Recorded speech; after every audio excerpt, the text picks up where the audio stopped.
ஒரு வருடம் வருகிறது, ஒரு வருடம் செல்கிறது. என்ன நடக்கும் என்பது யாருக்கும் தெரியாது. இது எல்லாம் வாய்ப்பின் விளையாட்டில் உள்ளது. காதல் விவகாரங்கள் அல்லது நாம் ஃப்ரெண்ட்ஸ் போன்றது. நாளுக்கு நாள் யாருக்கும் தெரியாது வாழ்க்கையின் விளையாட்டு அல்லது எப்படி விளையாடுவது. நீங்கள் உங்களால் முடிந்ததை செய்யுங்கள் மனிதனின் முன்னேற்றத்தை மேம்படுத்த. நேரம் செல்ல செல்ல இது ஒரு புதிர். நேரம் குறுகியதா இருக்கலாம் அல்லது நீண்டதாக இருக்கலாம்.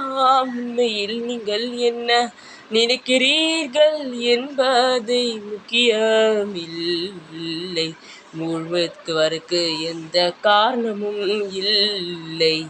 இது எல்லாம் வேலை செய்யும். இறுதியில் யாருக்கும் தேவைப்படுத்துவது ஒரு நண்பர் மட்டுமே. எதிர்காலம்